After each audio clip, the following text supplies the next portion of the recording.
A decade after Nick Adenhart, death of Angels Tyler Skaggs, a tragic reminder of grief's permanence.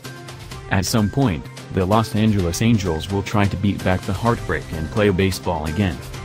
The big leagues are relentless that way, the calendar never pausing for life and only briefly for death, and so the Angels will be asked to process, mourn and honor Tyler Skaggs, their beloved 27-year-old lefty who died at the team's hotel in Southlake, Texas, on Monday, and then go out and entertain the masses.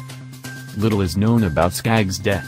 Suicide and foul play were swiftly ruled out by Southlake police, but it's easy enough to piece together the scant bits of information and realize the unspeakable and sudden tragedy visited upon Skaggs' family, friends, teammates and the extended baseball community. And whenever the Angels play again, almost certainly not Tuesday in Arlington, maybe later this week in Houston, they will take the field knowing there's only one certainty going forward. You never really do get past it. This is an organization that 10 years and 3 months ago saw a 22-year-old throw the game of his life, only to see it all taken from him by a drunk driver just hours later. 1 decade after Nick Adenhart's passing on April 9, 2009, it's no less gutting for those that were closest to him. There is something to be seen through grief, Dwayne Gigas, Adenhart's stepfather, told the Hagerstown, MD, Herald Mail this year. It's been 10 years since we have been able to talk to him. A lot of individual days go by, but the pain still makes it feel like it was just yesterday. 10 years is a weird thing. He'd be 32, that's unfathomable. Those 2009 Angels had 6 months of baseball ahead of them, a season that ended just 2 victories shy of the World Series.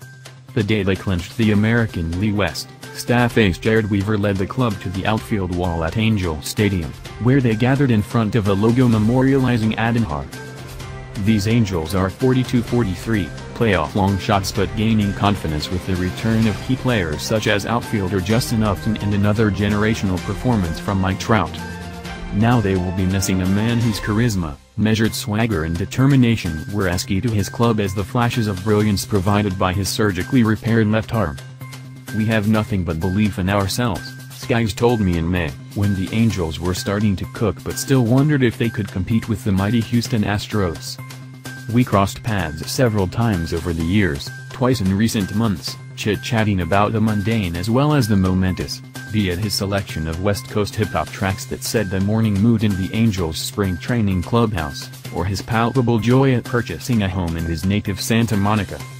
Real estate there isn't cheap, and Skaggs' $3.7 million 2019 salary that could afford such a domicile was a tribute to his doggedness.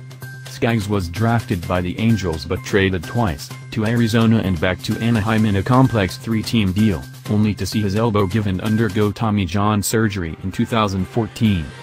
In the years since, Skaggs was methodically finding his groove and hitting his stride while battling a handful of minor injuries.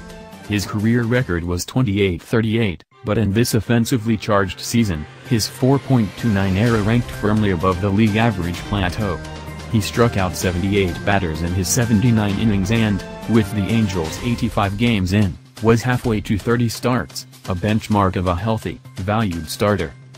The Angels never lost faith, seeing him through Tommy John rehab and carrying him into his arbitration years. Last December, he married Carly Miles, and it's not hard to imagine a life they might have dreamed about, perhaps laying down roots for another generation of Skaggs in Tyler's hometown, where his mother Debbie was a well-regarded softball coach and remains a physical education teacher at Santa Monica High School. There are innumerable other details and what-ifs the Angels are processing, hopes and dreams that Skaggs harbored and only they and his closest friends and family know. Somehow, they must compartmentalize all that and go compete at the highest level of sport. The 2009 Angels proved that's possible, and 2 months after Adenhart's passing came a momentous day in club history. They drafted Trout 27th overall. 13 picks later, they selected Skaggs out of Santa Monica High School. Baseball can't help but replenish itself, through wins and losses and even tragedy. Someone will replace Skaggs in the Angels' rotation, and maybe years from now, a pitcher they drafted just last month will exceed his accomplishments. Yet there is no replacing the person, particularly an objectively decent and unifying force like Skaggs. Tragically, the Angels already know this all too well.